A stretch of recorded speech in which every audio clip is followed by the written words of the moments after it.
Salam sehat, apa kabar Bapak Ibu dan saudara-saudari sekalian? Di awal pekan ini, pemerintah mengabarkan berita baik tentang datangnya vaksin COVID-19 di Indonesia. Vaksin ini merupakan salah satu vaksin yang ditetapkan dari 6 produsen vaksin yang berbeda untuk program vaksinasi di Indonesia mendatang. Namun, atas asas kehati-hatian dan keamanan vaksin yang ketat, maka penggunaan vaksin COVID ini akan menunggu hasil akhir uji klinis fase ketiga dan harus melalui tahap uji dari Badan POM. Kepala Badan POM, Dr. Penny Lukito, juga sudah menegaskan bahwa izin penggunaan darurat akan diberikan dengan tetap mengedepankan prinsip keamanan dan khasiat yang terbukti efektif membangun kekebalan tubuh terhadap virus SARS-CoV-2 penyebab COVID-19. Para anggota kabinet juga telah menegaskan bahwa kedatangan vaksin ini penting sebagai salah satu upaya persiapan kegiatan vaksinasi masif nanti. Tempat penyimpanan vaksin yang bersuhu dingin, tenaga vaksinator, sampai dengan penerapan teknologi tinggi untuk mengawasi distribusi vaksin ini sampai ke seluruh Indonesia, agar dipastikan semua akan siap sebelum program vaksinasi dimulai secara bertahap. Nah, saat vaksin siap, mereka yang sudah masuk daftar penerima akan mulai dapat divaksin.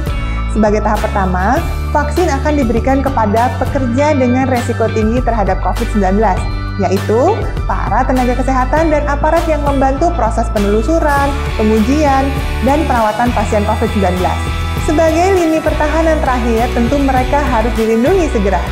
Kemudian, bagi seluruh masyarakat yang nantinya juga akan divaksin secara bertahap, yuk, mari kita turut mensukseskan program vaksinasi COVID-19. Bersama-sama dengan tetap disiplin menerapkan protokol kesehatan yakni 3M. Sekali lagi, saya tegaskan, vaksin memang sangat bermanfaat sebagai perlindungan spesifik. Tapi ingat, vaksin bukan satu-satunya cara pencegahan. Baris terdepan pencegahan penularan COVID-19 adalah kita, masyarakat Indonesia.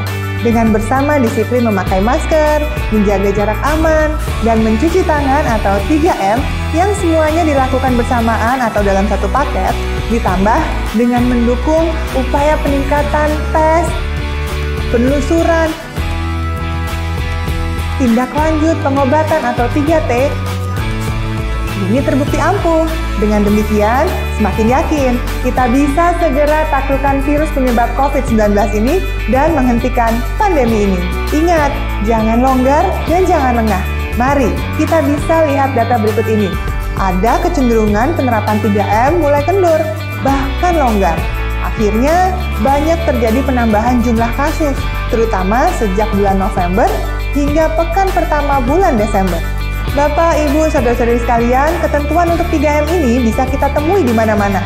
Gedung, pasar, kantor, sudah terpampang jelas lengkap dengan menyediakan fasilitas cuci tangan, sampai tanda untuk jaga jarak. Apalagi soal masker, sudah sebagian besar masyarakat memakai masker saat keluar rumah. Tapi tak dipungkiri masih banyak nih yang salah cara penggunaannya. Makanya pakai masker harus tepat ya. Selain pakai masker, juga soal jaga jarak nih. Meskipun masker sudah aman digunakan dengan benar, seringkali dengan alasan kenal, teman, saudara, langsung copot maskernya. Nah, sekalipun dengan memakai masker, apalagi saat kita berada di kerumunan, resiko tertular tetap ada ya. Jadi, hindari berkerumun, apalagi menciptakan kerumunan. Bapak, Ibu, saudara-saudari sekalian, pelaksanaan 3M dengan benar makin menjadi tantangan setelah pandemi berlangsung hampir setahun ini. Apalagi akhir tahun sudah di depan mata. Maka jangan lagi kita menambah kasus baru. Kasus aktif kita semakin tinggi yang saat ini dirawat atau diisolasi. Waspada, fasilitas di rumah sakit itu bisa kewalahan. Tenaga medis bisa kelabakan. Dan prestasi kita menyembuhkan pasien akan dipertaruhkan. Kita harus putus penularan COVID-19 sekarang juga. Para ahli juga sudah mulai khawatir dampak panjang COVID di dalam tubuh orang yang tertular.